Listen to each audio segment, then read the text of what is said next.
जब सुबह हो ना, सुबह होते ही जाइए अपने मंदिरों से निकल ध्यान में, रंग प्रवाली में सुबह का थोड़ा सा टाइम दीजिए और जाके रंग प्रवाली में जिस तरफ बालाजी पौड़े हुए हैं उस तरफ जाकर अपने हाथों को आगे कीजिए, नीचे बैठ के धनी आपको अपने चरण देंगे। ये आपके हाथ जो आपने आगे बढ़ाए, ये आपका निवेदन है कि मुझे इन्हें ग्रहण करना है, इन चरणों को। तो इस तरह से ग्रहिए, पल पल अर्जी हृदय में रहे।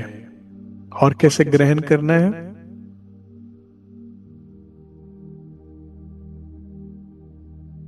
लेकर जाइए तीसरी भूमि में और इच्छा प्रकट कीजिए कि मैं तो भाई आज चरणों का श्रृंगार कराऊंगी। और फिर इन चरणों के आभूषणों को लेके इन चरणों को ग्रहण कीजिए। और ये चरण जो अगाध सागर है सुख के, प्रेम के, उनको ग्रहण करके खुद अपने हाथों से झांझरी घुंघरी का भी करना पहनाऊंगी।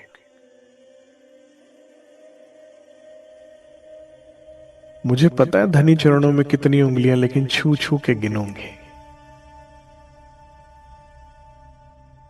मेरी छाती कोमल, और कैसे ग्रहण करूंगी? इन पर राखो नरम चरण,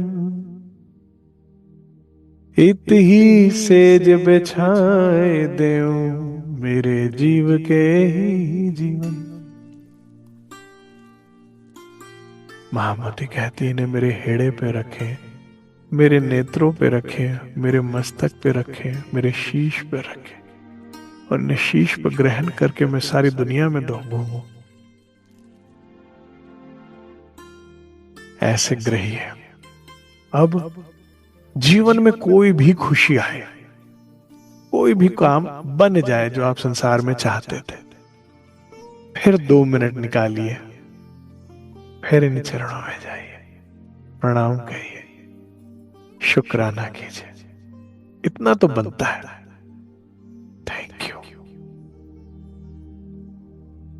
जीवन में कभी भी दुख आवे, दिल घबरावे, तो आंखें बंद कीजिए और एक छोटे बच्चे की तरह इन चरणों को कस के पकड़ लो कि बचा लो मुझे।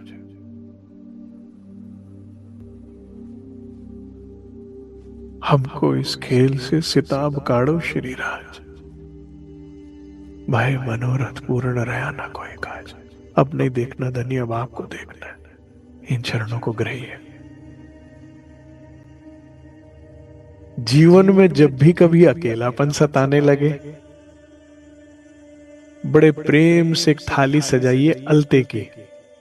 ठीक है, मैं एक सखी टू सखी आपको टिप्स दे रहा हूं, मर्जी आपके, जो जैसा भाव बने। ठीक है, एक सुंदर सी सोने की थाली और उसमें अलता लेकर धनी चरण, जब अकेलापन सताए अरविंद चरणों में अलते को डेकोरेट कीजिए, किनार किनार पर सुंदर तरीके से।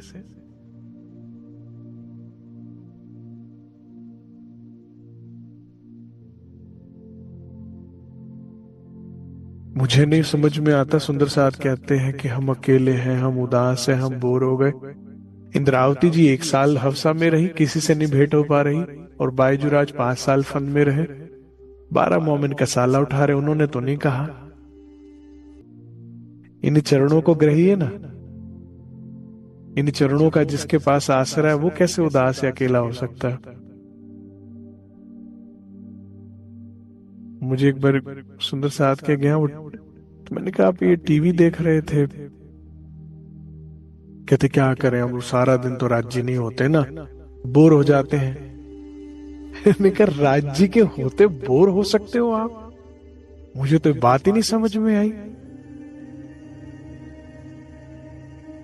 वे फुर्सत लेने देते हैं?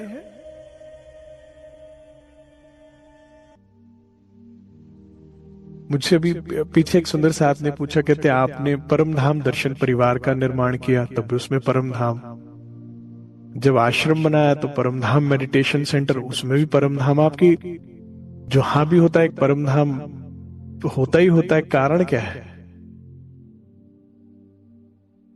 तो मैंने उनको समझाया क्योंकि परमधाम एक हृदय अवस्था है। सुंदर साहब जी, कभी भी कोई वस्तु आपको सुख नहीं देती, हृदय अवस्था होती है। जैसे बड़ों के लिए कोई आपके घर में कोई वस्तु पड़ी है, कोई भी पत्थर है, कंकड़ है, मान लीजिए कोई भी किसी तरह की आपके लिए काम की नहीं है, बेकार, वही बच्चे को दे दी, वो बड़ा खुश होकर खेल रहा है उससे। हाँ, उसको देखकर वो अचंभित हो रहा है, आकर्षित हो रहा है, उसको संजो के रख रहा है, दे भी नहीं रहा। तुम कह रहे हो फेंको, क्योंकि उसको उसमें आनंद आ रहा है, क्योंकि उसकी हृदय अवस्था आनंद वाली है, अभी उसमें माया का चढ़ा नहीं है ना। नहीं तो परमधाम अर्थात हमारे हृदय की वह अवस्था जिसमें हम परम आनंद में रहा करते थे, जिसमें बहती हुई हवा भी हमें सुख देती थी। लहलहाती हवा वनों में से होकर गुजरती है तो ऐसा लगता है जैसे वनों के बालों में कंघी कर रही है। बहती हुई नहरें जो कलकल की ध्वनि है वो भी सुख देती थी। फव्वारों का और झरनों की गिरने की आवाज भी सुख देती, क्योंकि तुम आनंद में थे। उस हृदय अवस्था को ही तो दोबारा पाना है। परमधाम जाने का अभिप्राय सिर्फ इतना ही है कि हम अपने बेस्ट मूड में होते थे, उसी को पाना है दोबारा से। और वो कैसे हो पाएगा? जब धनी के सानिध्य में होंगे।